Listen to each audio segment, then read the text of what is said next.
I'm met here with Bailey from one of my favorite YouTube channels, On to Ages.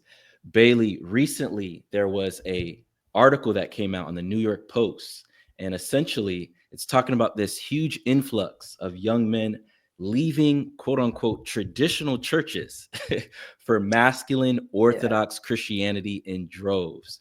And so this article pretty much gets a breakdown of that. And I was interested to find out that actually you were in this. You pretty much gave your 2 cents in this article.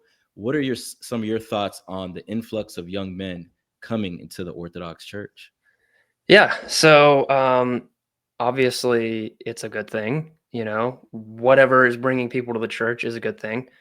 I think it's awesome that people are discovering Orthodoxy, because for a long time, not a lot of people knew about it.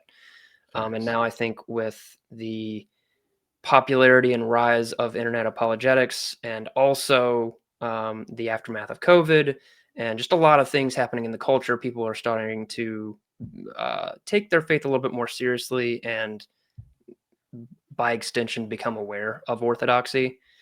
And so, it's obviously not just young men, it's young couples, it's it's not just conservatives, it's also like libertarians or like disaffected liberals sometimes. It's a very wide spectrum of people that are coming to the church. Yeah, definitely. Yeah, I definitely I feel like every day I see a new face popping into my church, into our church over here at the parish that I'm at. And I'm sure you've seen the same thing where you're at. Mm-hmm. And I have a good Every friend. parish here is packed.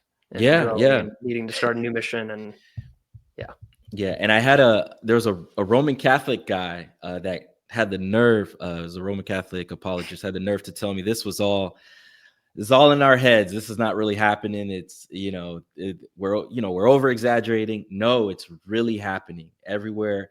Everyone I'm hearing from, their church are filled with catechumens and inquirers. And a lot of it is because of the rise of, the power of the internet, honestly, being able to expose so many people to the truth. The Holy Spirit is definitely at work in that way. But what do you think about the idea? We also have numbers on the converts too. So like there's been studies done. So we have hard data. It's not just this anecdotal, our opinion. It's like, it's proven. So yeah, facts.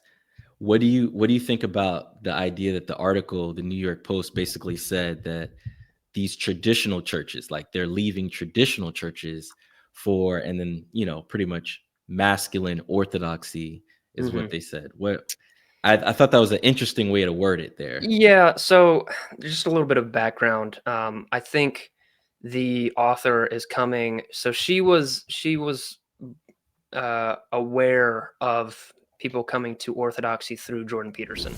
And Jordan Peterson told her that there's a lot of young men converting to Orthodoxy, and Jordan Peterson has views. And so that paradigm, I think, gets shifted onto people who are around him. And so I think that she's kind of coming from that framework of it's a men thing, where it's not necessarily that. And it's also the traditional aspect. Leaving traditional in the sense of like, what's the norm for America? If you want to talk about like statistics and numbers, most of American Christians are Baptist, Southern Baptist, or Catholic. So that's, if you're talking about the status quo as the tradition, then maybe you can make that case. But if you want to talk about actual history, especially like there are very recent Protestant denominations that are constantly popping up. So the historic churches are Orthodoxy and Catholicism, and those are the traditional Christianity that exists. Today's episode is brought to you by St. Athanasius College. Looking to grow in your faith while earning your degree? At St. Athanasius College, you can complete a bachelor's in leadership and management or theology and church ministry, all taught by gifted Orthodox instructors. Use the code TRANSFIGURED75 to waive your $75 application fee and get started today.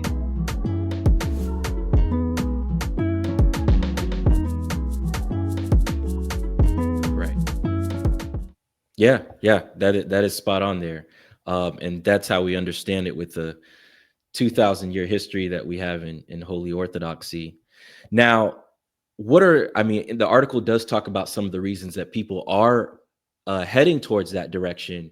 Something that tends to be brought up a lot is this idea of stability and unchanging church. Um, what are some of the reasons you find people are finding a home in the Orthodox Church, besides maybe some of the things that were brought up in the article? Yeah. So I did a video called Why Soy Christianity Doesn't Cut It, Very good or isn't video, going to by the cut way. it, something like that. It was kind of like tongue in cheek, but it is also kind of doing exactly the same thing this article is doing, is like observing the fact that people are becoming Orthodox and asking the question why. And I Right. think the reason why is because, just to be blunt about it, the status quo, low church, evangelical, um, It's not cutting it. Baptist, Pentecostal, non-denominational, this is like, it's not cutting it for people because it doesn't there, people see a lot of hypocrisy there. So there's that aspect of it. There's Right. also the aspect of, it doesn't necessarily require you to change at all.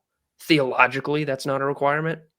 Hmm. Um, and it also doesn't affect the way that you live. It doesn't change the soul. It doesn't have the resources to deal with the problems that people have. And people are just kind of getting burnt out and realizing that, like, this is not good enough for them. And it also, I think, especially with the popularity of the rock band worship thing, it's pandering, and people young, and I mentioned this in the article. She's quoting me from this, so I'm kind of Hmm. going back to the article. But uh, young people can sense that when people are pandering to them, Right. and so It's it's, true. yeah.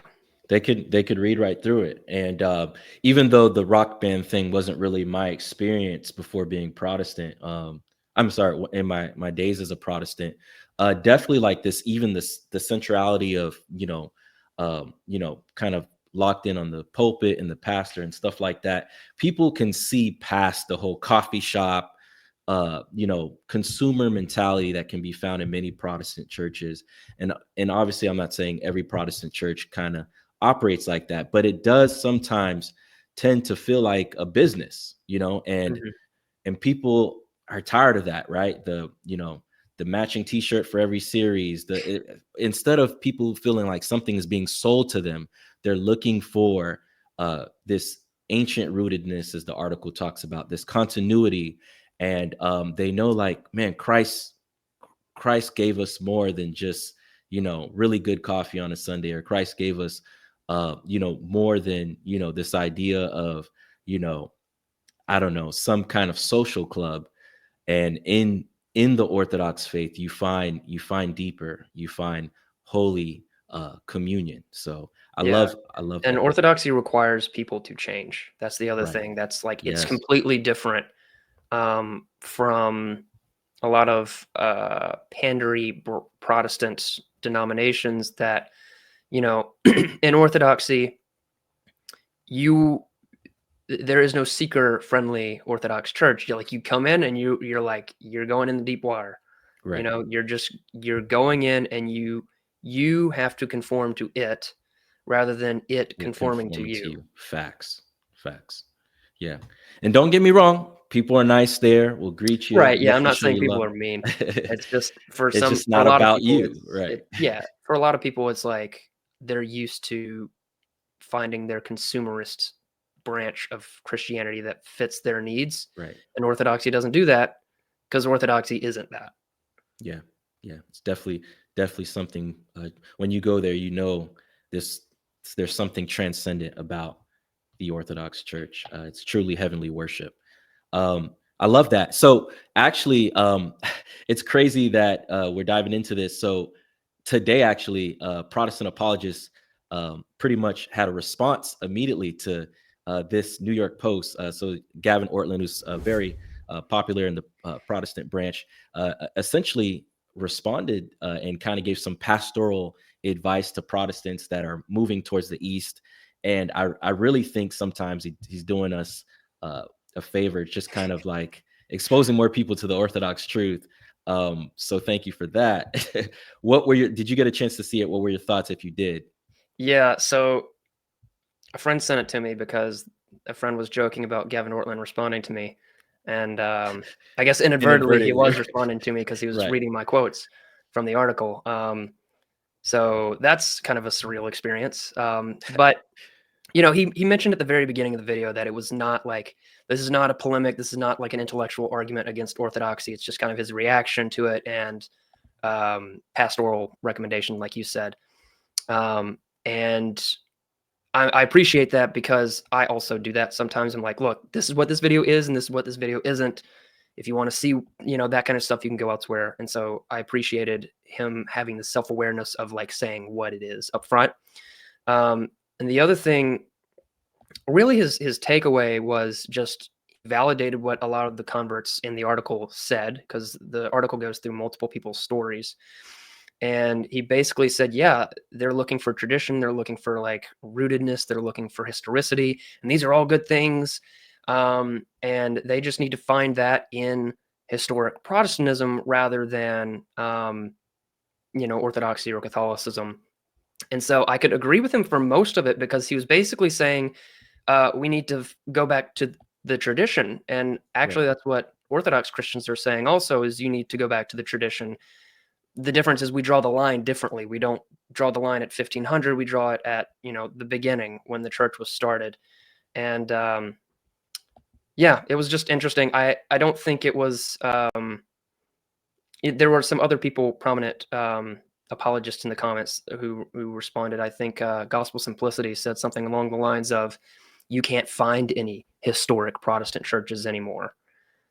And he's got a point, you know, like Protestantism is constantly evolving. It's constantly reforming itself because of the revolutionary spirit that is intrinsic to it. And so Literally intrinsic. you can't get away from that without actually getting away from that.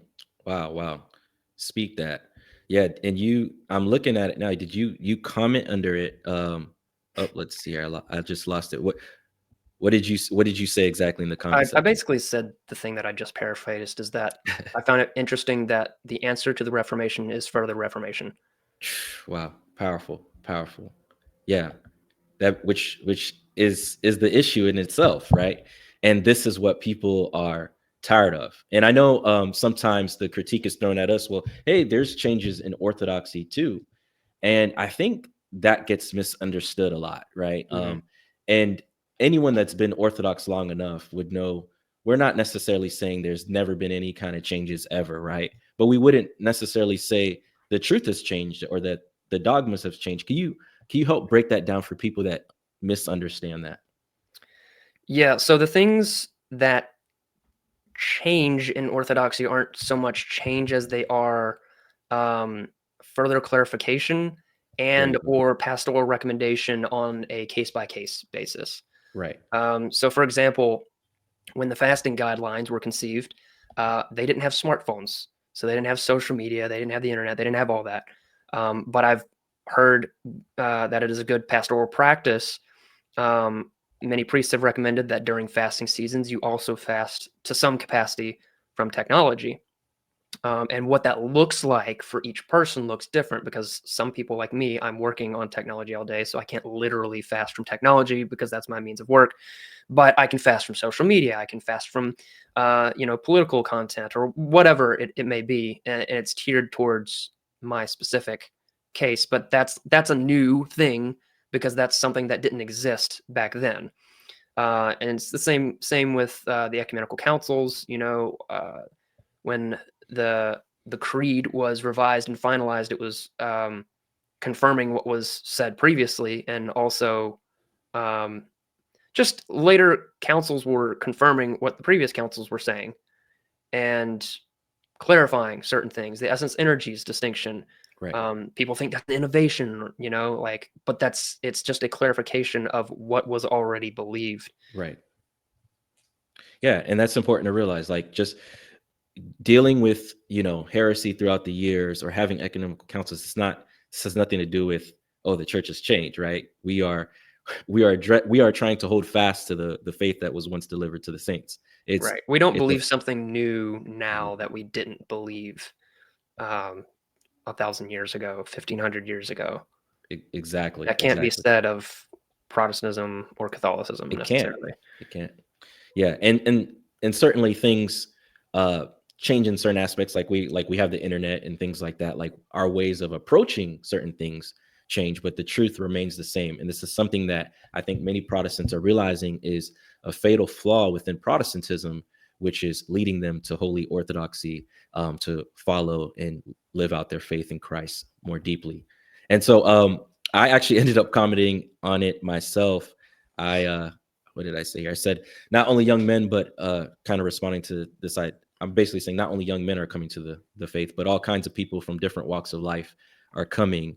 And I said, no matter how many times the Protestant church reforms itself, it will never be able to replicate the stability and rootedness discussed in this video about holy orthodoxy. And then I said, the truth does not need continual reform. This alone should make anyone here a careful student of Orthodox Christianity's 2,000-year-old legacy. So just this idea that this is good reason to look into this faith that has been been faithful for 2,000 years. What do you think? Yeah. I mean, you summarized it pretty good. I couldn't really add anything else. That's it. No, thanks.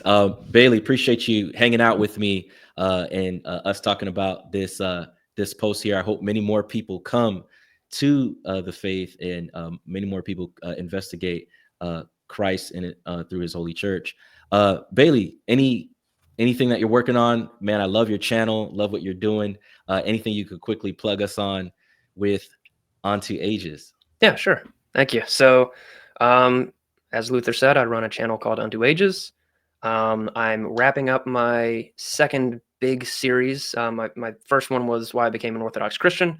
And then this one is an apologetic for the Christian faith, which has a series of videos on, how we got the Bible, how we know Jesus raised from the dead, Really good lives stuff. of the saints, early Christian martyrs, and why not other religions like Islam or Judaism. And that's wrapping up now. And then next year, I've got some reflection videos that are going to be coming out.